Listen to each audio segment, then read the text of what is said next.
So let us start. Today we'll study AIDS. Okay. Now all of us are aware of AIDS, and it is a growing pandemic. AIDS के जो numbers globally rise हो रहे हैं, it is a concern. People are not most of the peoples of developing countries are not aware of it, and we are lacking that awareness, due to which this virus or this disease is spreading like anything. Okay, so let us start. AIDS, the full form of AIDS is acquired immunodeficiency syndrome. Okay, acquired immunodeficiency, this is wrong one. Acquired immunodeficiency syndrome. Okay, तो acquired immunodeficiency syndrome, acquired हमने already immunity में पढ़ा है. Acquired मतलब जो हम कुछ period of time के अंदर कोई चीज न्यूली गेन करते हैं. ओके, तो acquired immunity deficiency syndrome, immunity जो है एक कोर्स ऑफ टाइम के अंदर कम हो जाती है, उसको बोलते हैं एड्स. नाउ देखो, एड्स एंड एचआईवी में फर्क है. Okay, although they both are closely related, but दोनों में फर्क है. वो आप एंड ऑफ द लेसन तक समझ जाओगे. तो ओके, नाउ एड्स का फुल फॉर्म हो गया. Now will see further. Immuno compromise disease है ये. Acquired during the life time disease which is not a congenital. ये अफेक्टेड पेरेंट को अगर है, then it can be congenital. But individual जो विदाउट HIV पैदा हुआ था, तो he cannot get after getting birth that disease as a congenital form. तो इम्यूनो कॉम्प्रोमाइज होता है वो, और ये एक्वायर्ड होता है life time, which is not congenital. It is a viral disease, सबसे पहले ये याद रखना पड़ेगा. It is a viral disease, and viral में भी एनसीईआरटी डिटेल में लिखती है कि वो RNA वायरस का इन्फेक्शन है. Okay, RNA virus. It is a viral disease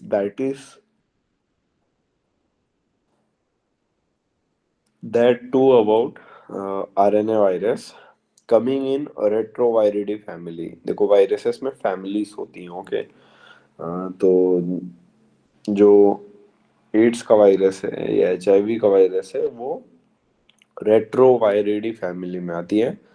now first detected case was in homosexual male in USA in 1981. First officially जो डिटेक्टेड केस थे वो था USA 1981 में. बट ऐसा माना जाता है कि HIV जो थी वो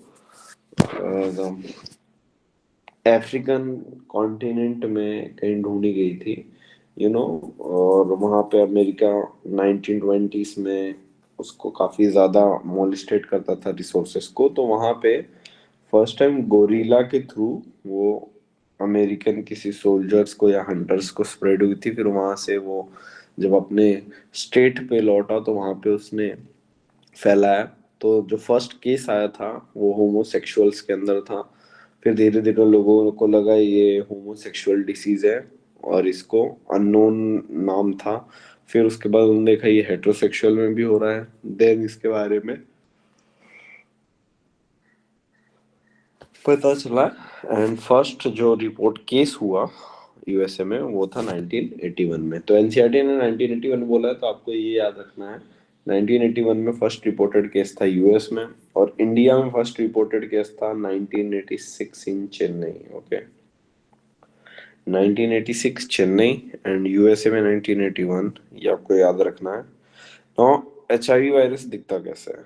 तो कुछ ऐसा दिखता है HIV का वायरस. एनसीईआरटी में उसका डायग्राम नहीं है, इसलिए आप लोगों को अच्छे से ये डायग्राम देखना पड़ेगा. डायग्राम में क्या है देखो, अंदर की तरफ दो RNA स्ट्रैंड्स मिलेंगे तुम्हें. दो RNA स्ट्रैंड्स दिख रहे हैं. ओके,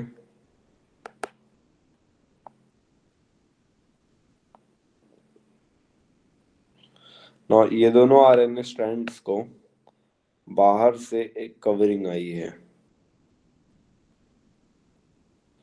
उसके बाद भी एक और कवरिंग है, दिस वन, एंड उसके बाद बाहर से कवरिंग है, पर बाहर वाली कवरिंग एक शेप में है और उसके बाहर एक मेम्ब्रेन भी अटैच है। Okay, like this. Now in यही सारे पार्ट्स हमें इम्पोर्टेंट है। तो देखो, ये जो रेड कलर का आपको अंदर हेलिकल मॉडल में स्ट्रक्चर दिख रहा है वो आरएनए है। तो क्योंकि हमने ये पढ़ा है कि ये डबल स्ट्रैंडेड आरएनए वायरस है, इसका जो कॉजेटिव एजेंट है उसका जेनेटिक मटेरियल में दो आरएनए होते हैं, प्लस दो आरएनए के साथ साथ दो रिवर्स ट्रांसक्रिप्टेज एंजाइम भी होता है। यहाँ पे देखो, एक ये रहा, एक यहाँ पे दो रिवर्स ट्रांसक्रिप्टेज एंजाइम भी है। तो अब देखो, डबल स्टैंडर्ड आरएनए यहाँ पे लेबलिंग की गई है, ये देखिए। फिर रिवर्स ट्रांसक्रिप्टेज एंजाइम, ठीक है, रिवर्स ट्रांसक्रिप्टेज एंजाइम। नेक्स्ट, बाहर की जो मेम्ब्रेन है उसको उन्होंने सबसे पहली वाली लेयर, ये देखो जो मैंने ग्रीन कलर से कवर किया, इसको GP24। फिर GP24 के बाहर दिस वन, ये वाली जो कवरिंग है इसको बोलते हैं GP17। उसके बाहर वाली जो कवरिंग है उसमें ये जो ऐसा बल्ज शेप का है, दिस सर्कुलर, इसको बोलते हैं ग्लाइकोप्रोटीन 41। और उसके बाहर जो डी शेप का ग्लाइकोप्रोटीन लेयर है, डी शेप का मतलब ये वाला, इसको ग्लाइकोप्रोटीन 120 बोलते हैं। ओके, इसको क्या बोलते हैं, ग्लाइकोप्रोटीन 120। तो चार मेम्ब्रेन हैं कवरिंग के, चार ग्लाइकोप्रोटीन के कवरिंग्स हैं। पहला है GP24, फिर 17, फिर 41, एंड एकदम आउटर सरफेस पे 120। ओके, अब ये जो चारों मेम्ब्रेन्स हैं इनमें से सबसे ज्यादा सेंसिटिव या हमारे ब्लड में जो डिटेक्ट होता है वो 120 होता है, मतलब आउटर लेयर। तो क्यों? क्योंकि ये लेयर जो है GP120, it is formed by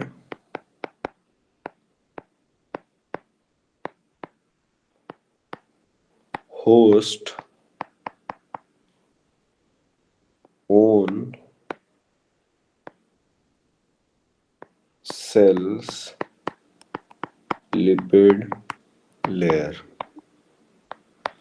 ये जो लेयर है ये होस्ट के ही सेल मेम्ब्रेन को तोड़ के वो अपने आउटर सरफेस पे 120 लेयर लगा लेता है। अब देखो कितना चालाक है ये। इसके जो तीन लेयर हैं खुद के, GP24, 17 एंड 41, उसको वो हमारे मैक्रोफेज वगैरह को डिटेक्ट ना हो, इसके लिए आउटर एक कवरिंग उसने हमारे ही सेल की बना ली, ताकि हमारे सेल में वो जब जब ट्रैवल करे तो हमारे जो फैगोसाइटिक सेल्स है उनको लगे ये हमारे बॉडी का सेल है। तो ये बाहर की जो लेयर है ये हमारी सेल की होती है, इसलिए हमारे इम्यून सेल्स इसको ढूंढ नहीं पाते हैं। ओके, तो अब तक आपको ये याद रखना है स्ट्रक्चर कैसा है। दो आरएनए स्ट्रैंड है, उसमें दो रिवर्स ट्रांसक्रिप्टेज एंजाइम है, उसके बाहर ग्लाइकोप्रोटीन 24 की कवरिंग है, फिर 17, फिर 41, एंड एकदम आउटर सरफेस जो होस्ट के लिपिड लेयर से बना है उसको बोलते हैं glycoprotein 120। Okay, now will move further structure में। It has two identical single stranded RNA, ये इंपॉर्टेंट है, सिंगल स्ट्रैंडेड आरएनए है, रिवर्स ट्रांसक्रिप्टेज एंजाइम है। Okay, it has two identical single-stranded RNA, reverse transcriptase, enzymes, etc. And its core has two protein covering. Core मतलब एकदम अंदर जो single stranded RNA है उसको कवर, ये देखो ये कोर है अंदर के ब्लू, मतलब ग्लाइकोप्रोटीन 24 और 17 कोर हैं। It's core has two protein covering, that is P24 and P17. Envelope is made up of lipoprotein and contains glycoprotein 120 and glycoprotein 41। Envelope जो है आउटर लेयर, मतलब एनवलप का मतलब इसमें देखो आउटर लेयर जो हमने यहाँ पे देखा 120 एंड 41। तो envelope is made up of lipoprotein and contains GP120 and GP41। Factory of HIV, HIV कहाँ पे मल्टीप्लाई करता है, जहाँ से वो अपना प्रोडक्शन अपने खुद का करता है, वो है मैक्रोफेज। ये आपको इम्पोर्टेंट रखना है।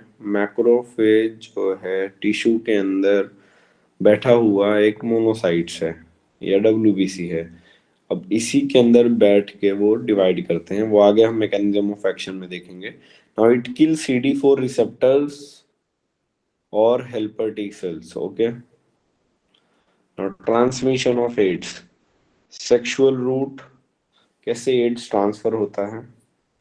Transmission of AIDS, sexual route है पहला, sexually intercourse with affected person जिसको HIV हो। Second parenteral route, third placental root.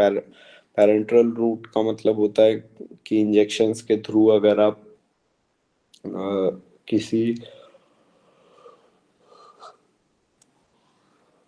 Affected person के साथ ड्रग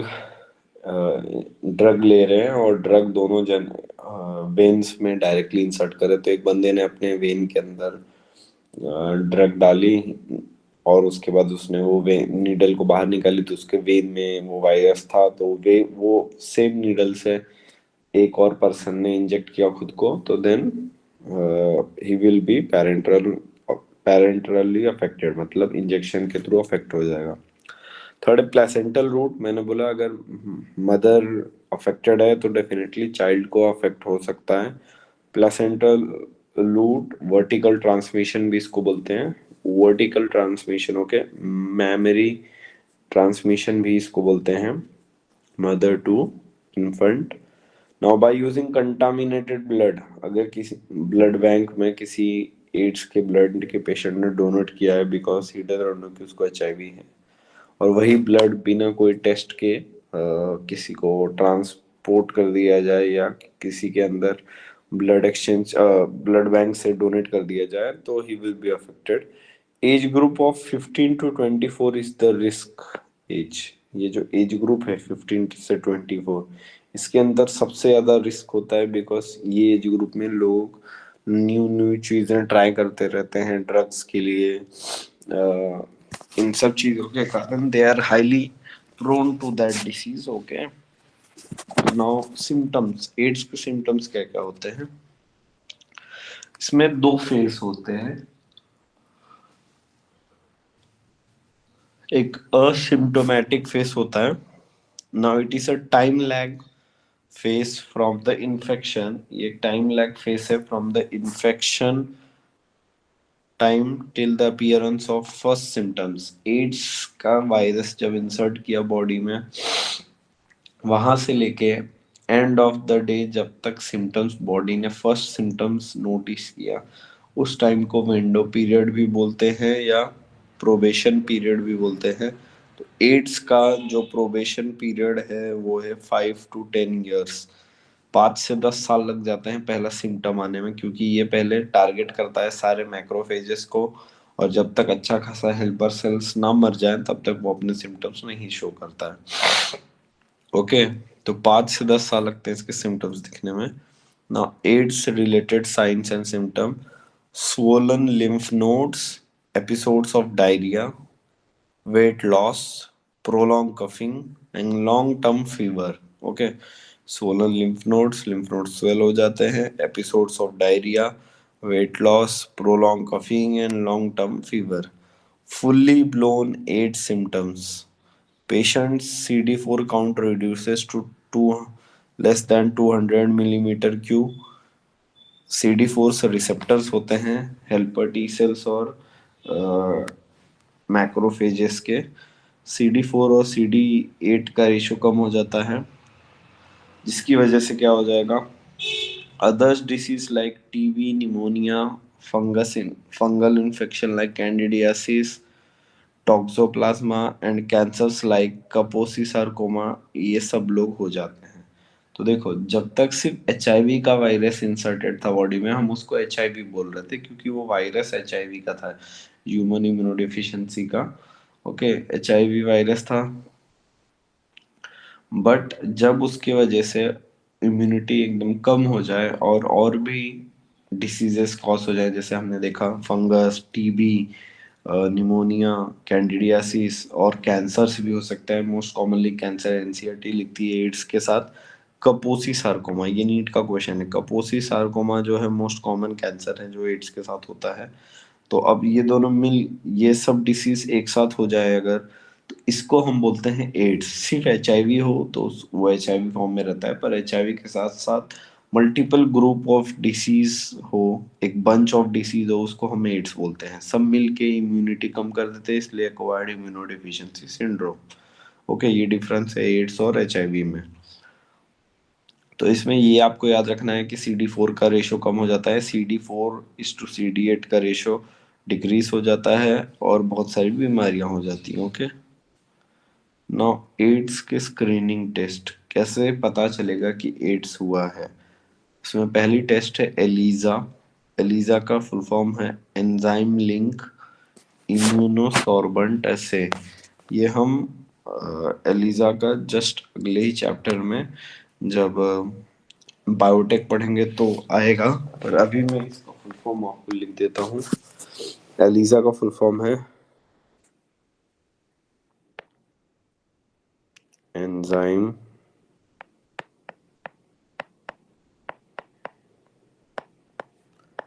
लिंक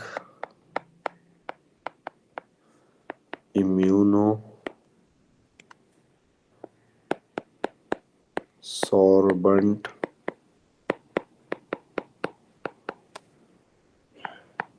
ऐसे। ओके, ये टेस्ट है जो यूज होता है, एंजाइम लिंक इम्यूनोसॉर्बेंट ऐसे। इसको कॉमनली सब एलिजा ही बोलते हैं, इसका नाम काफी बड़ा है। तो it is a diagnostic test. ये एक डायग्नोस्टिक टेस्ट है for detection of pathogens of AIDS और वायरसेस और एलर्जेंस। एलर्जेंस में भी यूज होता है सैनिक्स में। तो डायग्नोस्टिक टेस्ट है फॉर कोई भी pathogens, allergens and for ads.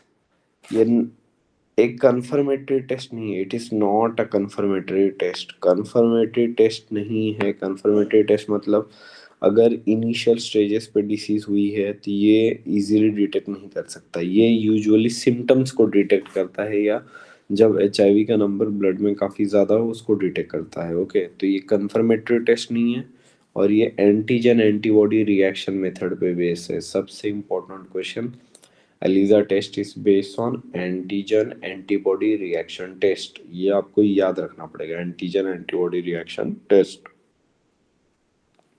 Now pregnancy test by presence of हेग। प्रेगनेंसी टेस्ट करते हैं प्रेगनेंसी, प्रेग्नेंट वुमन को अगर हो तो हेग टेस्ट से करते हैं। Okay, now can also B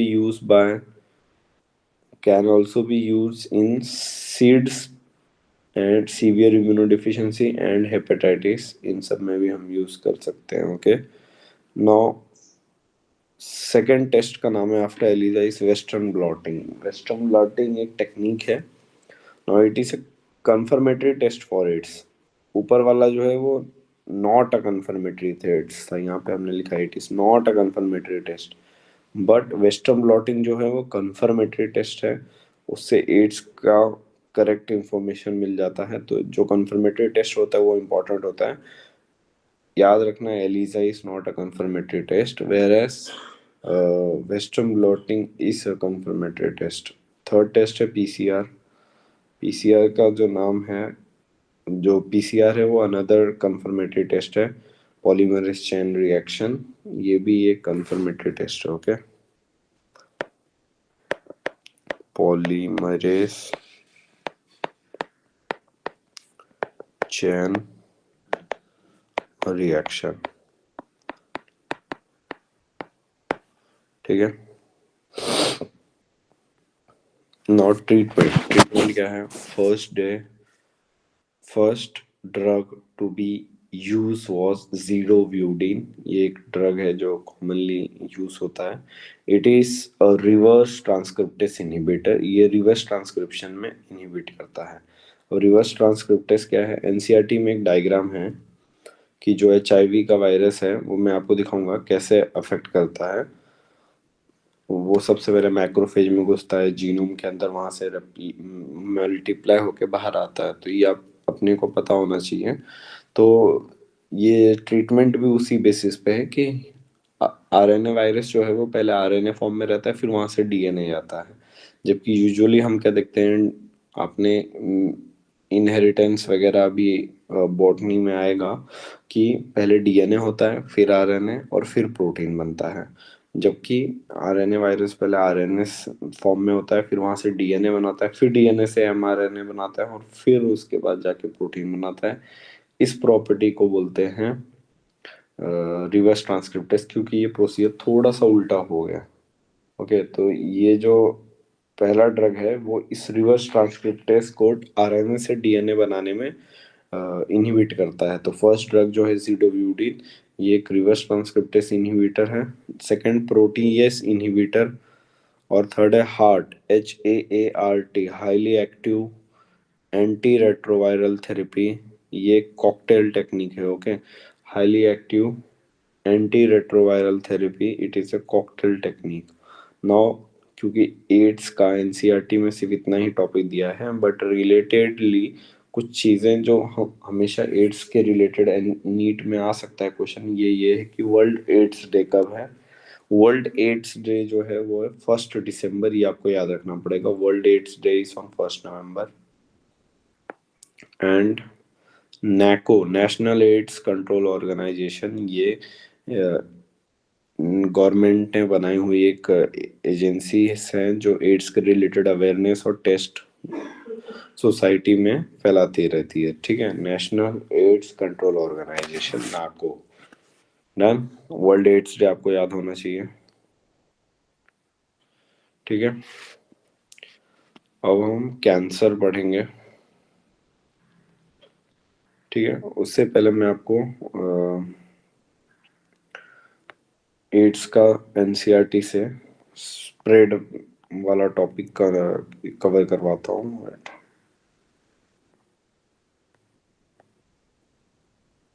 ठीक है, तो the word AIDS stand for acquired immunodeficiency syndrome. This means deficiency of immune system acquired during the lifetime of the individual, indicating that it is not a congenital disease. Syndrome means a group of symptoms. AIDS was first reported in 1981, and in the last 25 years or so, it has spread all over the world, killing more than 25 million persons. ये बहुत बड़ा number है। 25 millions का मतलब होता है 25 crore. 1 million 10 lakhs होता है, तो 250 लैक्स मतलब 2.5 करोड़, सॉरी, अप्रोक्सीमेटली ये अफेक्ट कर रहा है। Now, AIDS is caused by human immunodeficiency virus, a member of group of virus called retrovirus, which have an envelope enclosing the RNA genome. Transmission कैसे है?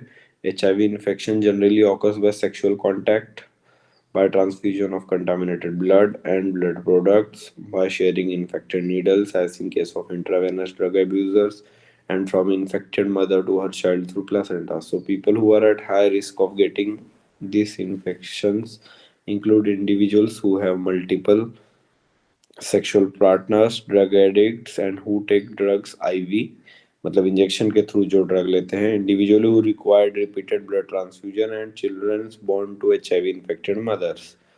नाउ, कैसे स्प्रेड होता है देखो, ये आपको बोर्ड्स में भी स्प्रेड उसका 3 मार्क्स का क्वेश्चन है।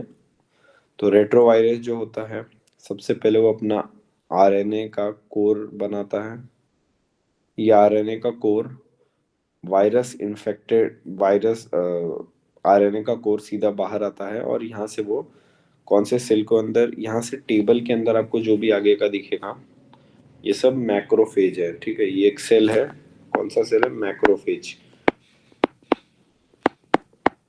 मैक्रोफेज, तो मैक्रोफेज के अंदर वो आरएनए जो है अपना जीनोम या जीनेटिक मटेरियल इंट्रोड्यूस कर देगा। क्या इंट्रोड्यूस करेगा? आरएनए।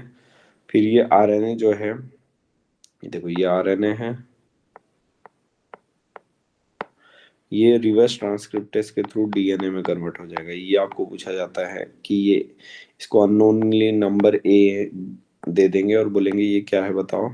ठीक है, तो आरएनए से उसने क्या कन्वर्ट कर लिया? डीएनए से, by process called reverse transcriptase. इस प्रोसेस के थ्रू उसने आरएनए को डीएनए में कन्वर्ट किया। यही प्रोसेस एचआईवी को अलग बनाती है, क्योंकि इसका आरएन डीएनए फॉर्म में एग्जिस्ट नहीं करता, आरएनए फॉर्म में एग्जिस्ट करता है और कभी भी डीएनए बन जाता है। अब ये जो डीएनए बनाया है वायरस का, ये हमारे सेल के न्यूक्लियस के अंदर सीधा जीनोम में इन्फेक्ट करेगा। मान लो ये हमारा न्यूक्लियस में जाके वो ऐसा बैठ गया, ये रेड वाला पार्ट ही सिर्फ उसका वायरस है, बाकी सब हमारा नॉर्मल है। तो आप देखो, ये ह्यूमन जीनोम में जाके बैठ गया। अब क्या होगा? जो भी डीएनए है, डीएनए से आरएनए बनता है और आरएनए से एक न्यू सेल बनता है। तो यहाँ पे जब न्यू सेल बनेगा तो उस सब न्यू सेल में उसका जीन भी रेप्लिकेट हो जाएगा या डीएनए भी रेप्लिकेट हो जाएगा। तो new viral RNA is produce by infected cell. अब ये सेल ने जिंदगी भर में अगर 10 सेल बनाए, तो ये 10 सेल्स जो है मिलके 10 नए सेल्स बनाएंगे। उस सब सेल्स के अंदर इसके वायरसेस के आरएनए और डीएनए मिलेंगे। तो ये देखो न्यू सेल के अंदर इन्फेक्शन आया। अब ये न्यू सेल से ये एजेंट फिर से बाहर निकल जाता है और फिर से नया सेल पकड़ेगा। साइकिल कंटिन्यू, फिर से उसमें आरएनए फॉर्म में एंटर करेगा। फिर रिवर्स ट्रांसक्रिप्टेस के थ्रू वो डीएनए में कन्वर्ट होगा और फिर डीएनए जो है वो जाके अफेक्ट करेगा हो, हो ह्यूमन के जीनोम में। फिर वो जीनोम में जाने के बाद फिर से सेल डिवीजन का पार्ट बन जाएगा और फिर से नए सेल्स को इन्फेक्ट करेगा। तो इन शॉर्ट ये एक साइकिल है, और ये साइकिल इसलिए हो रही है क्योंकि कॉन्टिन्यूसली वो स्प्रेड आउट हो रहा है। यही उसकी खासियत है कि वो जीनोम में डायरेक्ट टारगेट करता है, जिसकी वजह से डिटेक्शन उसका काफी कम हो जाता है। वेरी रेयर चांस कि वो डिटेक्ट हो। ये टेबल आपको स्प्रेड के लिए याद रखना पड़ेगा बोर्ड्स के पॉइंट ऑफ व्यू से। ओके, तो हमने क्या देखा? एनिमल सेल में वो आरएनए फॉर्म में एंटर किया, फिर वो आरएनए से डीएनए में कन्वर्ट हुआ वाया रिवर्स ट्रांसक्रिप्टेस। वहां से वो होस्ट के जीनोम में गया और फिर होस्ट के जीनोम में से उसने नए सेल्स को बनाया जिसके अंदर जीनोम अफेक्टेड था। फिर उसके बाद वो वहां से बाहर निकल के न्यू सेल्स को अफेक्ट करने निकल गया। Okay, infected cell can survive while the viruses are being replicated and आगे का part, it is important to note that HIV AIDS is not spread by mere touch or physical contact। ये बहुत important बात है। आजकल हमारे society में अगर हमें पता चलता है कि इसको एड्स है, तो हम उससे बात करना दूर, उनके घर पे जाना दूर। हमें लगता है ये टचेबल वाला या कॉन्टेजियस डिसीज है कि छूते ही फैल जाएगा। नहीं, ऐसा नहीं है। ये मियर कॉन्टेक्ट और फिजिकल टच से कुछ नहीं होता है। It spreads only through body fluids. It is hence imperative for the physical and physiological wellbeing.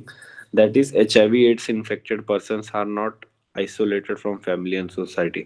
तो अगर किसी को एचआईवी है तो आप उसको आइसोलेट ना करें, उसके नॉर्मल एक्टिविटी जो चल रही है वो उसका उसको पार्ट बनाओ। सिर्फ उसको बोलो कि कुछ चीज़ें वो अवॉइड करें, जैसे ब्लड ट्रांसफ्यूजन अवॉइड करें, सेक्सुअल इंटरकोर्स अवॉइड करें, ताकि वो और किसी को स्प्रेड ना हो।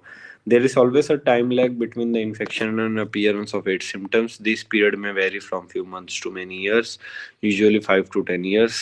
Now after getting into the body of the person, the virus enter into macrophage। देखो macrophage में इंसर्ट कर रहा है, where RNA genome where RNA genome of the virus replicates and forms virus DNA with the help of reverse transcriptase enzyme. This viral DNA gets incorporated into host DNA and directs the infected cells to produce virus particle. The macrophage continue to produce virus, and in this way they act like a HIV factory simultaneously। देखो HIV factory कौन है? Macrophage। Simultaneously HIV enters into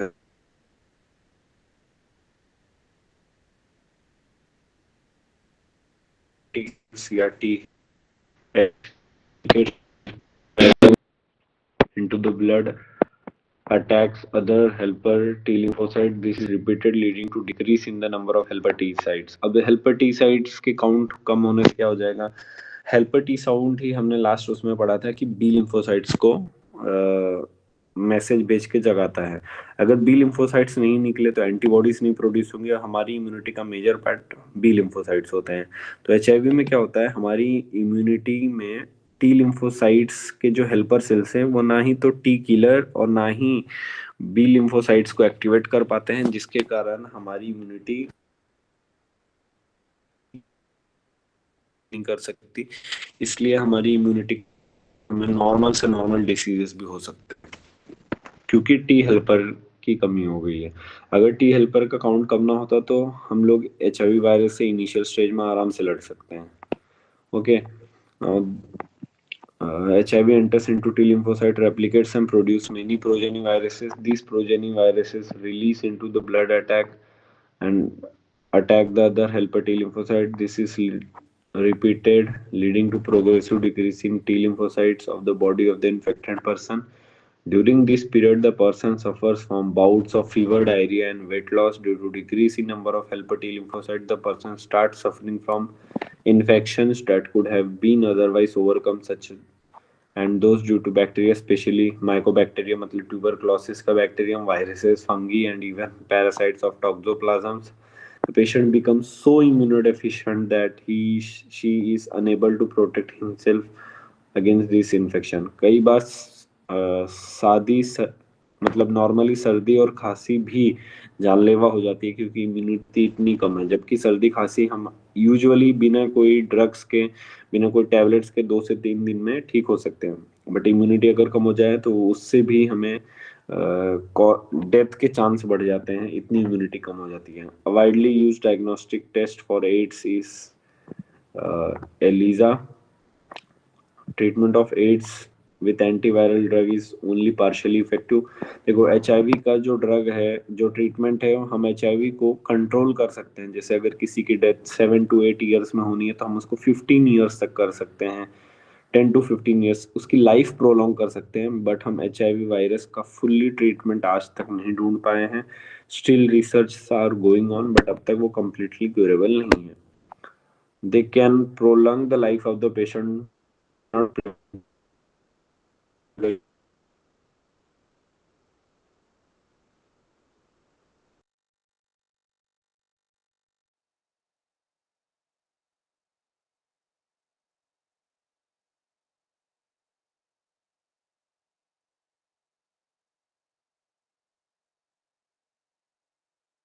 Of course, infection the transfusion patient may take place due to poor monitoring. Excuse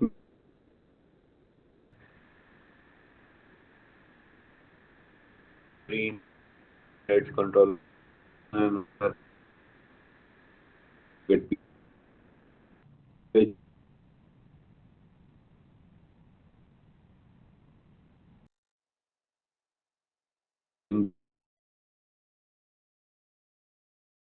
and private hospitals.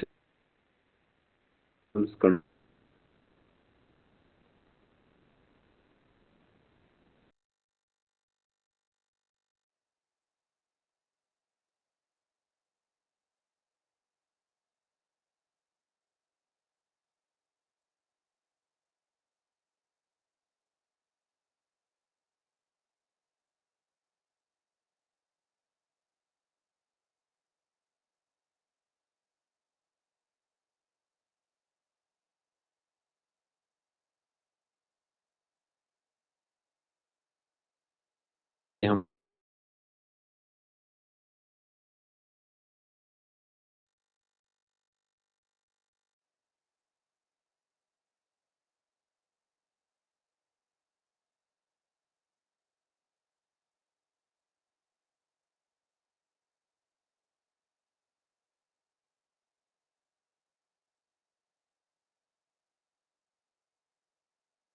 को याद रखना पड़ेगा, ये retrovirus family से आता है।